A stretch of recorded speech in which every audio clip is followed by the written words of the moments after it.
Hi, we're back again here for you. Charlene Campbell. Excited to talk again about delayed cord clamping. I just can't stop talking about delayed cord clamping because I feel like it's probably one of the most important things that I could share with you. If there's anything that we can learn from our history of institutionalized birth, it's that a lot of the assumptions that we based, or that these well-meaning, in many cases, I believe, physicians who, adopted these practices of like immediate cord clamping and separating a baby from a mother, starting to like measure, weigh. We don't do any of that stuff in the first couple of hours. Really we let it be a couple of hours before we start doing the weighing and the measuring. That's the other reason, phoning people and say, oh, how much is the baby weighing and all this. We're missing something there. Focusing on how much the baby weighs instead of just really being in this moment with these parents and their new baby. That is the moment that you're in right now. So let's leave all the cell phones and all the distractions and all the chatteriness and all that stuff, because then we can just really be present for that sacred holy time. So what I just want to go over a little bit is why. Why do we want to delay cord clamping? Why do we want to consider leaving the placenta attached to the baby? Let's consider leaving the baby and the placenta intact. That's my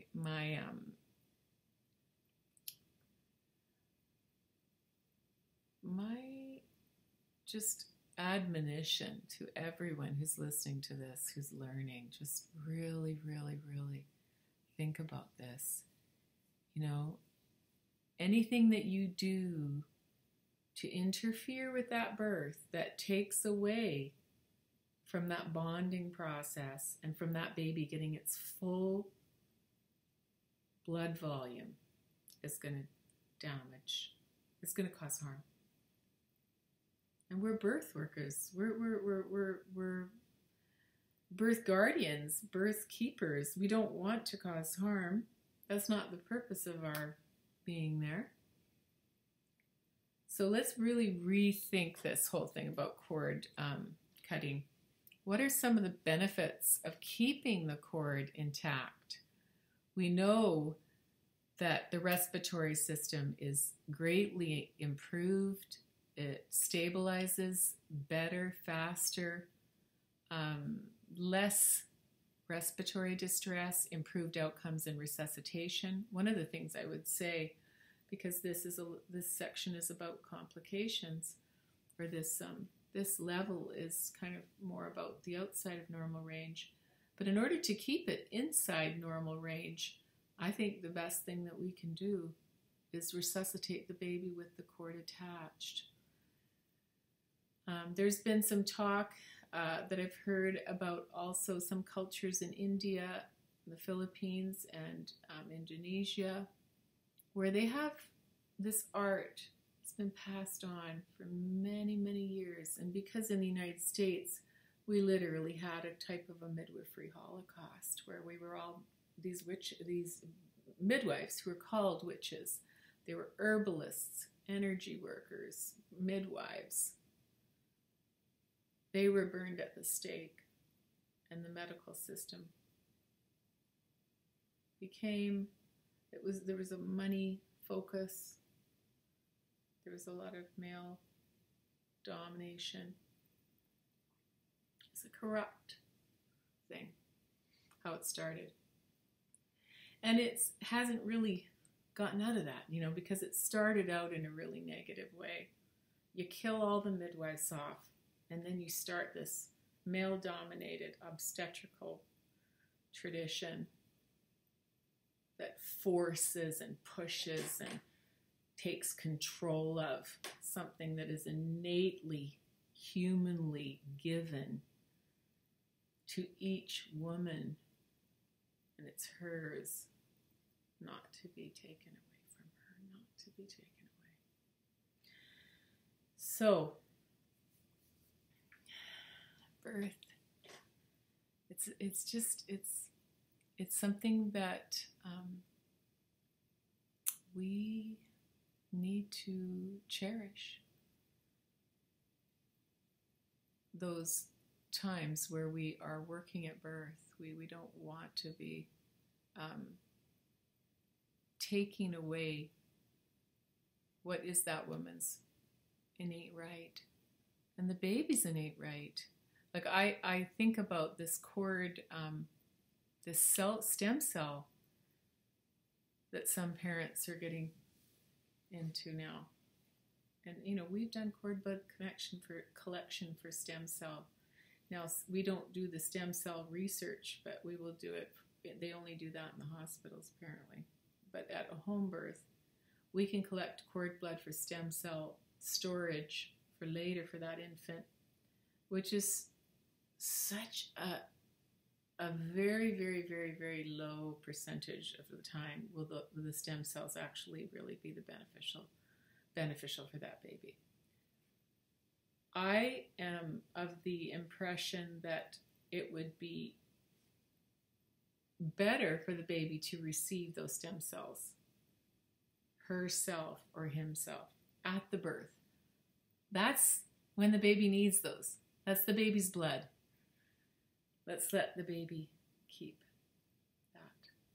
And so we know that respiratory effort is improved, neonatal resuscitation is supported and improved, and these midwives that are doing physiologic birth in these other countries, in India, I think specifically is where this started, where they were doing resuscitation, they already have learned just from practicing over millennia that what works and what doesn't, what supports good outcomes and what doesn't. And one of the things that they've learned is when they take the placenta and they keep it attached, they don't do any delayed cord, they do all delayed cord clamping. And they have great outcomes, low hemorrhage, low cesareans. And then they had, this idea came to them where they take a bowl, they have warm water in the bowl. If the baby's not breathing and they're doing resuscitation on the mother's back or on the mother's chest or right beside the mother in the bed or right between the mother's legs when the baby just came out there, easy, right there. Mother's there, everybody's there. It's all there. It's all happening right there. You don't need to go somewhere else. That's a trauma right there. Any kind of separation trauma, a baby just has no way of comprehending and processing that, so it goes into the trauma mode. So don't separate babies unless you absolutely, really, I can't think of a reason why to separate a baby from a mother. So what they did was they took this bowl and they put water in it and they literally massaged the placenta. Now that placenta is part of this whole scenario. Placenta isn't just, oh, let's check this thing out. It's part of this baby. It's attached to the baby still. It's nurtured this baby for a long time. So they massage it. They massage this placenta. And they've got it in hot, warm water. They're massaging it. Well, what do you think happens when they massaged it? What do you think happened to that baby? They're finding out that babies, just from that, will start breathing again and have improved outcomes with the resuscitation efforts of the midwives. I think what happens is it kind of pumps the placenta just like the uterus does and helps more blood pump into the baby, and the more oxygenated blood the baby has, the better the respiratory effort, the better the baby's ability to stabilize onto room air, and the circulatory functions and other functions to improve, less anemia, less problems with associated conditions that are related to anemia. And I think right away with the reduced trauma, you have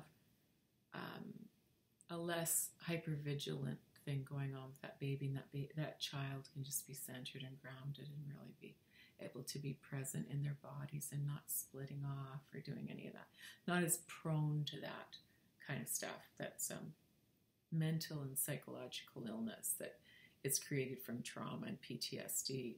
And what happens is when there's more trauma, it compounds it. And then you get all kinds of challenges, mental issues that occur because of the trauma and the re-traumatization. So we want to start with a baby that's not traumatized if we can help it. I mean, it's such a huge thing. It's not something to take lightly, and I don't take it lightly.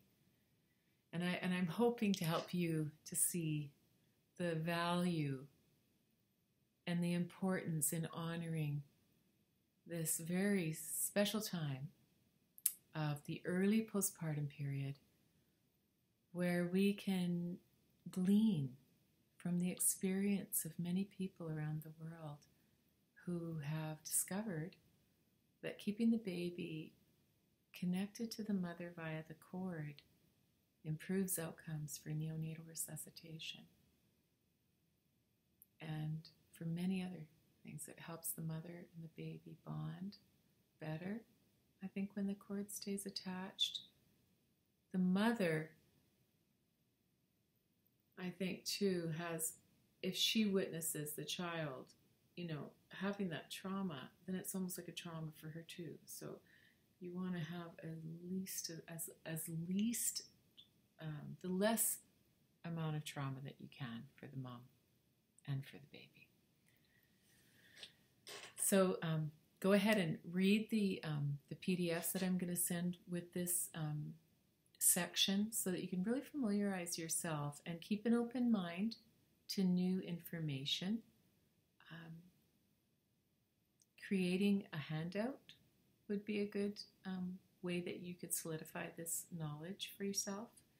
Maybe one page and really simple, and just create a handout on why delayed cord clamping. And that will help you learn and review, and you can do your own reading and just kind of, what are the benefits to delayed cord clamping? And there's actually no risks to delayed cord clamping that have been found. They used to think that it increased jaundice to do delayed cord clamping, and now that's been debunked. So the premise and assumption was not correct. And we need to change back now to physiologic management of cord care. So all the best to you in your learning. Bye-bye.